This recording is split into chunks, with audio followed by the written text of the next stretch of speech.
So, the story begins with a college student named Richie, who is struggling to pay his tuition fees and living expenses. To earn money, he worked in affiliate marketing for online gambling sites, basically promoting different betting platforms to get a commission. But because of this, one of his college professors got hooked on gambling and ended up losing a lot of money. Angry, the professor demanded that Richie return his losses, but Richie coldly replied, "Sir, my job is just to promote the site. How much you lose or win isn't my responsibility." The very next day, Richie was called in by the dean, who told him that the college wouldn't tolerate anyone promoting gambling under its name and ordered him to stop immediately. Richie protested, saying, "But sir, how will I pay my fees then?" To which the dean simply replied, "That's not our concern. Just stop the gambling promotions." Frustrated and desperate, Richie tried his luck by gambling himself, using up all his savings. At first, things went well. He won several games, but soon, his luck completely turned. Every move backfired, and he lost everything. That's when he realized something was wrong. It felt like someone had rigged the game against him. Determined to get answers, Richie decided to report this to the site's owner, a powerful man named Ivan. But how would he find him? He turned to his father, Harry, a man who had spent most of his life inside casinos. Harry told him that Ivan had moved his operations to Costa Rica, since it was easier to run gambling businesses there. With nothing left to lose, Richie flew to Costa Rica. As soon as he stepped out of the airport, he ran into a man named Pete, someone whose gambling site Richie had once promoted. Pete and his friend Crossan recognized him instantly and helped him get a hotel room. There, Richie learned that a big gambling event was happening that very night, and he knew Ivan would definitely be there. At the event, Richie spotted a woman named Rebecca, who was talking to someone about Ivan. Realizing she could lead him to the man he was after, Richie approached her and asked to meet Ivan. Rebecca agreed and took him straight to him. Richie told Ivan that someone had hacked his gambling site, even showing him some identification and proof. Ivan listened quietly and then simply said, "Good night," dismissing him for the moment. But the next morning, Ivan called Richie back. He said, "First, thank you for identifying that hacker. But let me tell you, he wasn't a hacker. He's one of our own managers. You can't beat him. The house always wins." Hearing this, Richie protested, "Then this is fraud." Ivan smiled and said, "Look, I've transferred your 17,000 back into your account. And considering your talent and sharp mind, I want you to work with me. You'll earn a 7-figure salary and live a luxury life." It was an irresistible offer. Richie accepted immediately, and for the next few months, he enjoyed a life of wealth, luxury, and success. But even with all that, something still felt missing. Not his father, but Rebecca, Ivan's girlfriend. From the very first time he saw her, Richie had fallen for her, though he couldn't do anything about it. After all, she belonged to the boss. Meanwhile, Ivan met with a local official named Changa to deliver their regular monthly bride payment, ensuring his operations ran smoothly. But this time, Changa demanded a 40% increase in the payment. Ivan frowned and asked, "40%? For what reason?" To which Changa smugly replied, "For the reason that you're safe here in Costa Rica." Ivan didn't argue further, and the meeting ended there. That evening, at a party, Richie once again ran into Rebecca. She had been watching him at the gaming tables and couldn't help but be impressed by his sharpness and confidence. But Ivan had already noticed Richie's growing closeness with Rebecca. He could see what was going on, and he didn't like it one bit. Deciding it was time to keep Richie occupied, Ivan called him aside and said, "I've got a special job for you. There's an American gambler named Shaky. I want you to convince him to join our team, no matter what it takes. If he comes on board, he can help expand our customer base by 10%, which means a huge profit for both of us." Richie immediately agreed and went to meet Shaky the next day. But before he could even reach him properly, a group of men grabbed him and threw him into a van. However, these weren't ordinary thugs. They were undercover FBI agents. One of them, Agent Black, revealed, "Relax, kid. You're not our target. Ivan is. The problem is, we can't touch him here in Costa Rica because of jurisdiction issues. That's where you come in. Ivan isn't just running illegal gambling. He's also misusing customer data. We need someone close to him. Help us bring him down." Richie pretended to agree, saying, Sure, I'll help," and then walked straight out, heading right back to Ivan. There, he nervously told him, "The FBI is after us." But Ivan only laughed, treating it like a joke.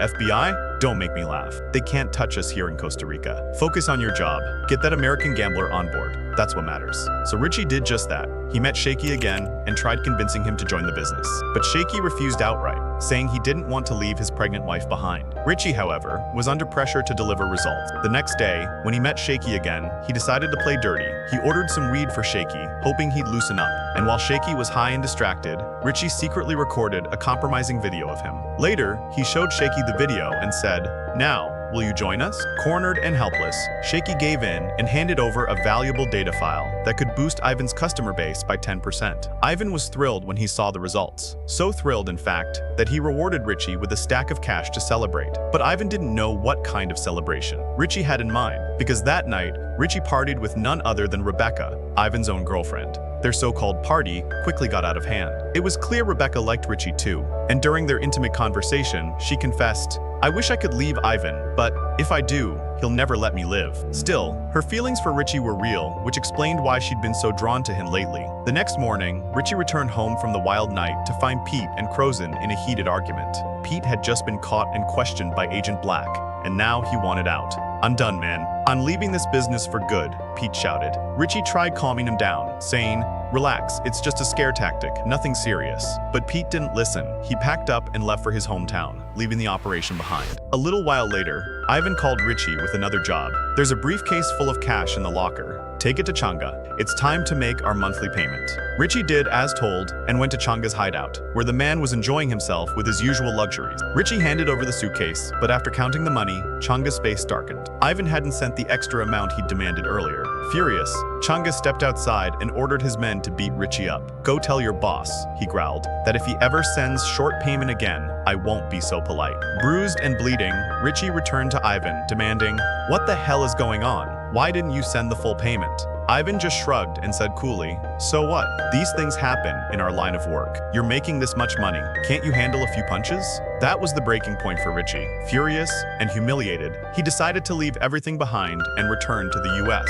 But as soon as he reached the airport, the police stopped him. They searched his bag, and to his shock, it was packed with drugs. Before they could throw him in jail, Agent Black appeared once again. He told Richie, "You're lucky I got here first. I can make this go away, but in return, you'll help us take Ivan down." Cornered, defeated, and with no way out, Richie finally agreed. And from that moment on, he officially became an informant for the FBI. A man now caught between two dangerous worlds. When Richie returned to his apartment, Crozin was waiting for him with something shocking. He had discovered crucial information hidden deep within Ivan's gambling data. As it turned out, Ivan had been using his customers' accounts to secretly convert his black money into white, laundering millions right under the authorities' noses. Because of this clever trick, no one could ever track his real profits. Crozin tried explaining everything in detail, but before they could dig deeper, Ivan suddenly called Richie and summoned him to his office.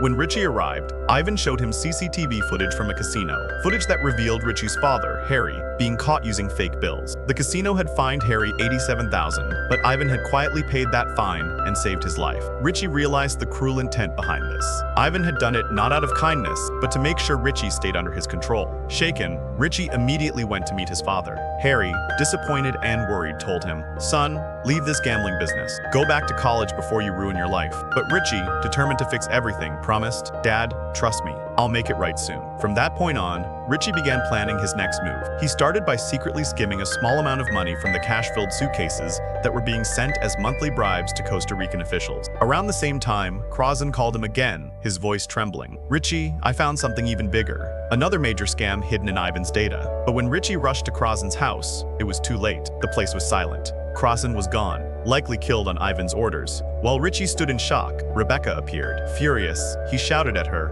blaming her for everything since she was still Ivan's girlfriend. But Rebecca confessed the truth. Ivan was planning to flee Costa Rica soon, leaving all his illegal operations pinned on Richie. That revelation changed everything. Richie asked for her help, and Rebecca, now fully on his side, agreed. The very next day, Richie began bribing local officials himself, trying to turn the tide in his favor. But soon, he noticed a suspicious car following. Realizing he was being tailed, he tried to run, only to find out that it was Agent Black again. The agent, furious, confronted him. "You still haven't given us solid evidence against Ivan," Richie snapped back. "And you didn't protect anyone. Not Crozin, not my father. You let Ivan ruin lives." Black sighed and admitted, "You're right. But now, the only way to fix this is to finish it. Get the evidence we need before he disappears for good." Determined, Richie broke into Crozin's room and searched everything. Finally, he found a hidden pen drive. Plugging it into a laptop, his worst fears were confirmed. The files contained Ivan's entire money laundering network. Ivan had been using customer accounts for illegal transactions, and every single one was listed under Richie's name. The whole operation had been designed to frame him. Realizing the trap, Richie quickly made his move. The next day, Ivan and Rebecca were preparing to flee Costa Rica, but Richie had already escaped with his father. Then came the biggest twist. When Ivan's plane landed, he stepped out confidently, only to freeze in disbelief. Richie was already standing there, waiting for him. Smirking, Richie said, "Welcome to America, Ivan. You're not in Costa Rica anymore. You're in the US, where the FBI has full authority." Right on cue, FBI agents surrounded Ivan and arrested him on the spot. As Agent Black turned toward Richie, ready to arrest him too, Richie had already vanished, escaping with Rebecca before anyone could react. Moments later, Black received a package. Inside were all the files and proof against Ivan, sent by Richie himself. With that, Ivan's empire crumbled, and he was sentenced to prison. Meanwhile, Richie and Rebecca disappeared into another country, leaving their dark past behind. And with that, this intense story finally comes to an end. What did you think of the shocking ending? Did you see that final twist coming? Or did it completely catch you off guard? I'd love to hear your thoughts. Share your take in the comments below. Also, tell me how you felt about the story's tension, the characters, and that unexpected revenge. Your feedback really helps shape what kind of stories come next. I'll be back soon with another dark and thrilling tale that'll keep you glued till the end. Until then, stay curious and stay brave.